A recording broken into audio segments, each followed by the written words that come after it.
Magandang gabi po sa inyong lahat, mga kababayan. Sana'y nasa mabuti kayong kamay ngayon ng Diyos at COVID-free hanggang ngayon. You know, we continue to rise sa transmission sa COVID. We are still trying to figure out itong mga scientists, itong mga statisticians, and those who have knowledge of how it is done, kung saan ito. It could be a late reaction doon sa mga congregation ng mga tao, or it could also be the present situation where a lot of people are around, out of their residencies, most of the Filipinos doing their work or employment for their livelihood. Hindi ko kasi mapigil na, and I do not think any country can really do that, nakulungin ko kayo lahat, unless of course it becomes a plague. Itong mga, sometimes we call it itong mga contagion as a plague. When people are dying on the streets, then maybe I could use the draconian measures of telling everybody to stay put inside their houses. Ang problema is how to sustain yung mga wala. Yung isang tuka, isang kahig. Isang kahig, isang tuka. So it behooves now on government to really answer for their daily needs. And I think that we will be able to surmount kung kain lang. But it would also at the same time kill the economy because nobody's working. Again, we'd go back to the non-productivity of the economy. Walang nagtatrabaho, walang output, walang nagbabayad, walang nagbibenta, at lahat na. So we will continue to pray. Kasi kami dito kasi it's still rising. Umaabot na ng more than 500 ang tinamaan. I hope it would not reach millions because then we would be in serious trouble. We would be no better than the other countries whose rise are really exponential. Ang problema nito is how you maybe obey the protocols of maghugas, din mask.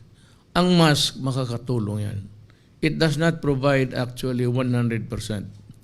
Hindi kami nagsasabi nagmask hindi ka titamaan. Pero you'll reduce it by about, ako tingin ko, in my own estimate, layman lang ako sa mga bagay na ito kasi hindi ako doktor. I'm not a medical person. It will give you something like 80% basta worn properly. Kasi yung iba, nagmamask tapos nakikita ko yung ilong ninyo sumasabit doon just on the edge of the mask, the upper portion. So it does not really give a relief at all kung ganun ang careless ang tao na gumagamit. I hope that you would be religious in obeying the injunctions na sinasabi ng mga ating medical persons simply because we're trying to save our country. nakakaawa naman kung mabutit na lang yung tinamaan na merong talagang resources. Pero yung wala ang nakakaawa. For the sake of humanity, yung kapwa mo tao,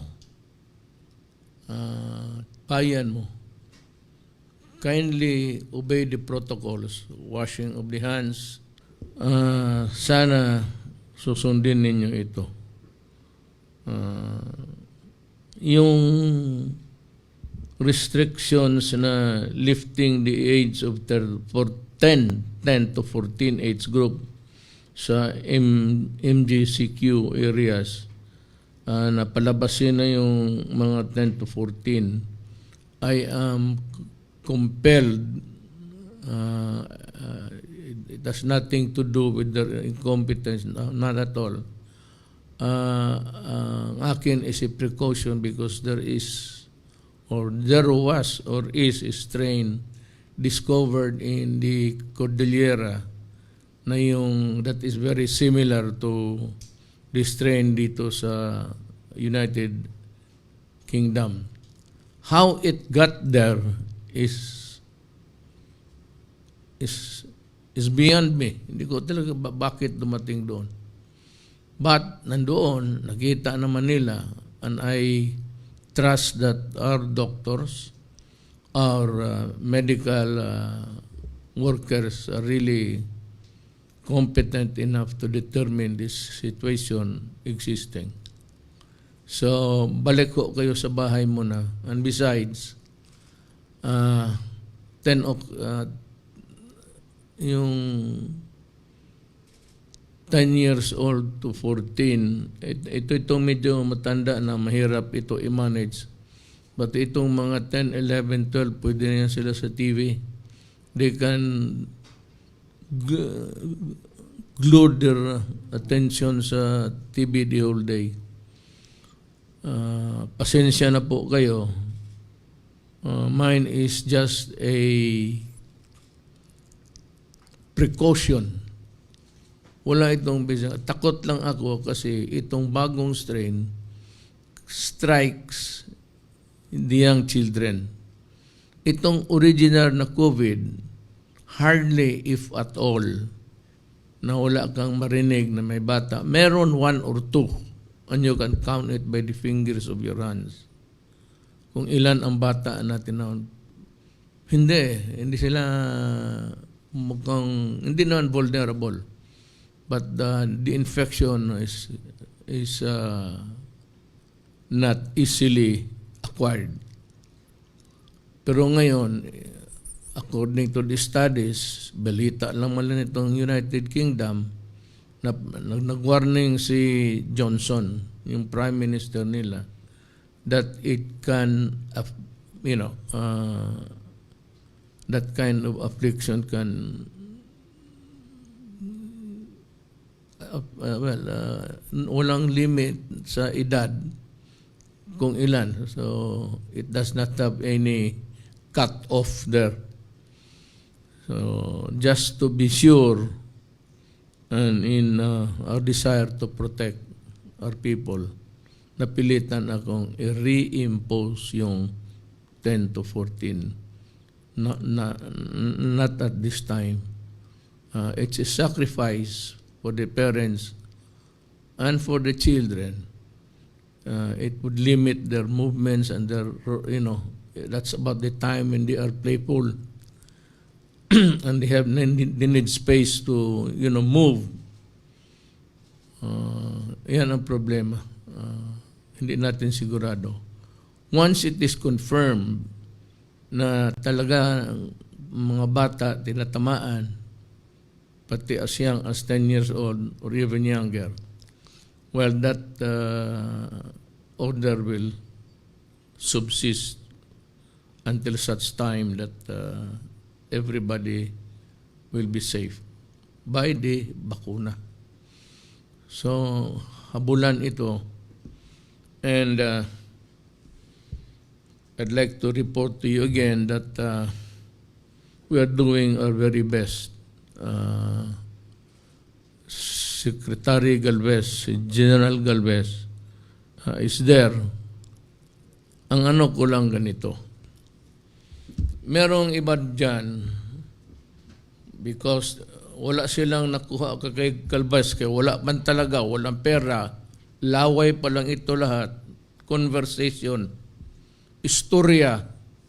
Meron na nagsabi may corruption o na they were able to obstruct or prevent corruption because of their timely alam mo, magbulador ka. Mag-usap nga tayo, tayo lang. Kung sino nagsabi niyan, please rise and be brave enough to say that you're the one. I'd like to talk to you. Tayo lang dalawa. Maski saan mo gusto, sa bahay mo, para medyo maganda ang usapan, o hindi sa labas kasi bawal. You can do it there in the house at office at Pasig.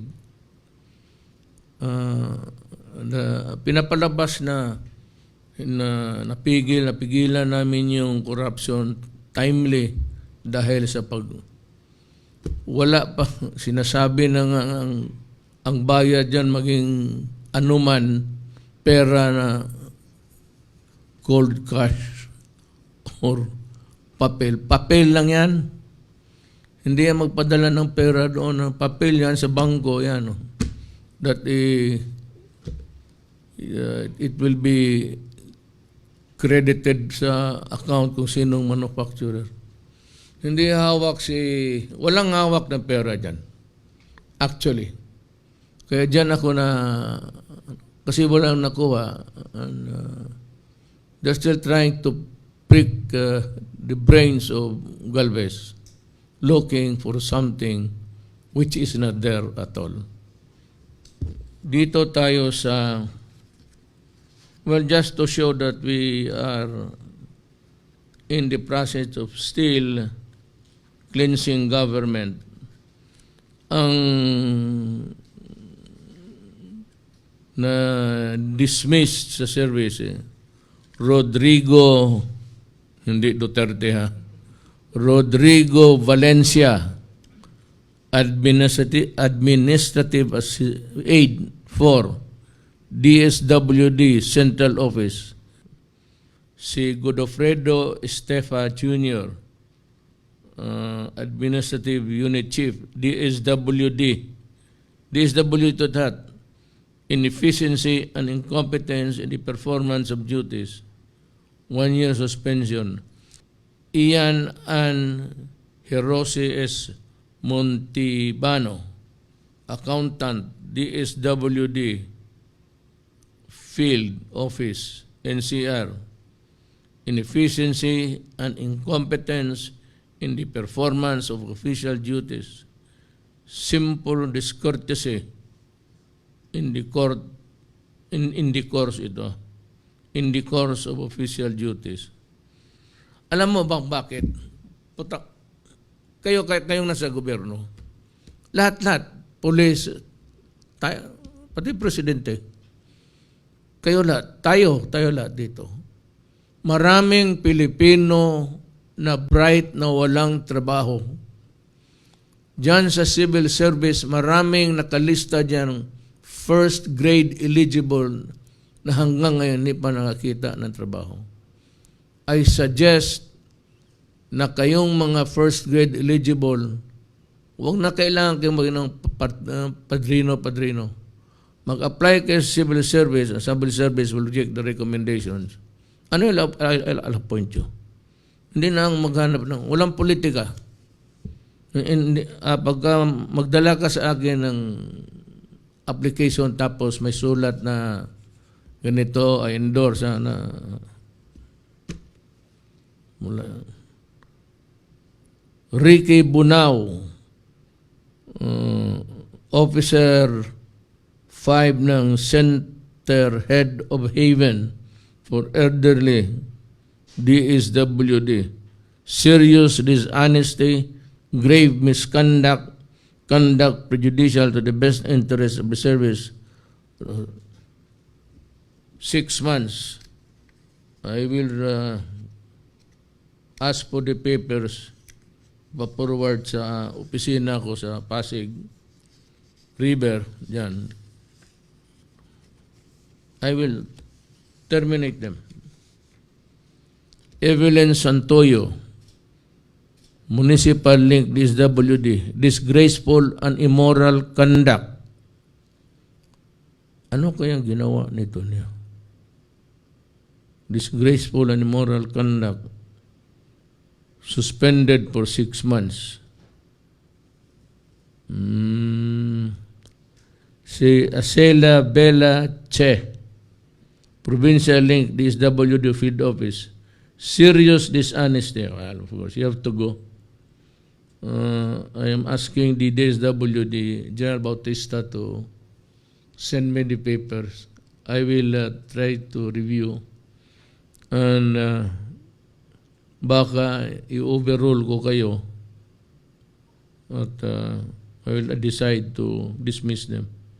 Ben Calzado, Warehouse Manager, DSWD, Field Office, inefficiency, incompetence in the performance of official duties, suspended for 1 year.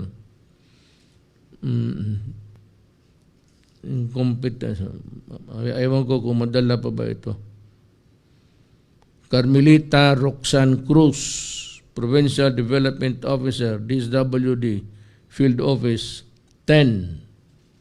Serious dishonesty, grave misconduct, contracting loans of money or other property from persons with whom the office of the employee has business relation.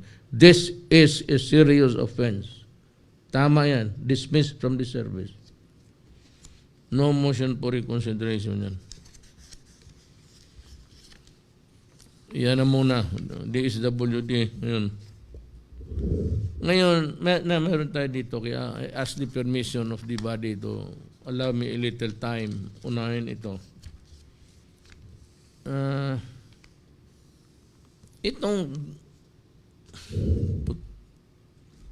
Itong corruption, at I am speaking in behalf of sa amin lahat dito, yung gamitan ng pangalan. Alam mo, kami politiko, lalo na nung eleksyon, kung sinong lumapit sa amin magpa-photo, o di, politiko, buto yan eh. Ngayon, peace time na, tapos na ang eleksyon, itong lokohan na pakita nila, katabi ko sila, o sa kasal na magkakumari-kumpare kami, tapos may nilalakad, tapos sabihin na lalakarin namin yung papel mo, bigyan mo kami ng down payment ng ano.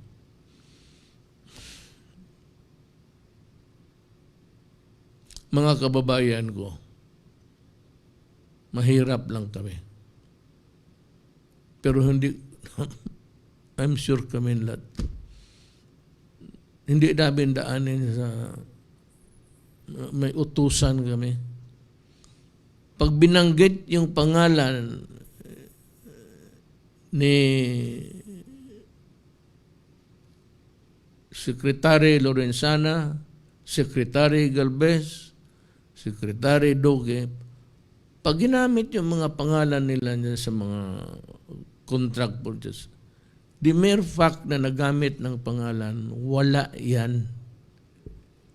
Walang pumapatol dito sa amin ng ganun. Yang lakarin. On the other hand, kung malaman namin, madisgrasya ka pa. Yung may mga tao na nag-iikot, nasabi nila, lakarin nila, alam mo ang gawin ninyo kung nagbigay na kayo ng pera? Purnada talaga kayo, kaya hindi naman totoo yan. Saksakin na lang ninyo. Saksakin na lang ninyo. Huwag mong barilin kasi maingay. Madali ka mahuli. Saksakin na lang ninyo. Wala yan. Ito yung mga parasites, mga linta, and they thrive on the gullible yung pati yung nalulukuhin mo yung kapwa mo tao. Kasi kung alam mo, kung straight ka, ang contract mo maganda, kompleto, walang kulang, you do not have to convince anybody that it is really good because it is really good. Then, bakit kayo pumasok maniwala itong mga tao na ito? Marami ito umiikot. Marami. Ang NBI nito may nahuli araw-araw. Ngayon, para matapos na ito, lahat sa NBI pati pulis, sa lahat na mahuli ninyo, sa mga ganon, dalhin ninyo sa opisina ko. Gusto ko lang silang kausapin. Gusto ko silang makausap. Bakit ganyan ang hanap buhay nila? Kasi lukuhan eh. Yan ang problema dyan. Alam mo, walang nagpapaloko, walang naloko kung walang papaloko. I am calling on the NBI to double their time pangpahuli nito. Hulihin ninyo ito tapos kung ma-detain ninyo yan sa gabi, wala pa naman yung bago ninyo dalhin sa korte for filing of the charge. Idaan mo nga sa Malacañang. Tignan ko lang ang pagmumuka nito. Ang sarap kasing gano'n ang muka. Yung muka ng tao, paliitin mo.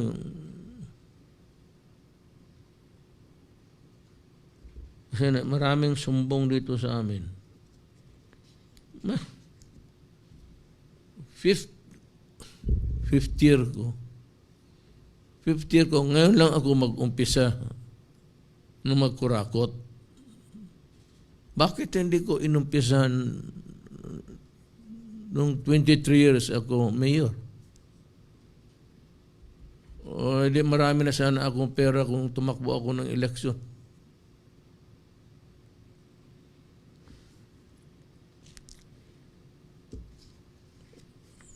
Ang mga heads of office secretaries, alam nila yan. Basta itong sa masabi ko sa iyo, mahilig ako sa pakain yung papel. Siguraduhin mo lang na yung transaksyon na ginalalakad mo, ilan-ilan lang yung papel. Kaya kung bulto yan, magtae ka talaga ng papel 5 araw.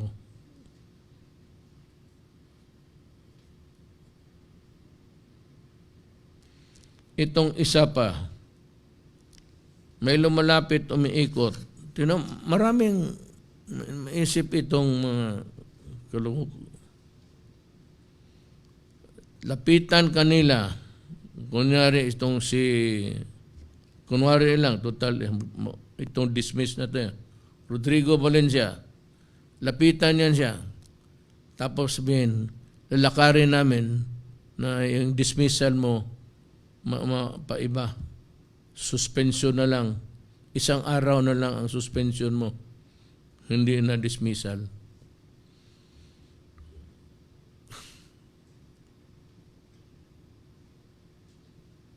Kung ikaw naman si Rodrigo Valencia, puntahan mo na lang ako. Ibigay mo yung pera para kainin mo.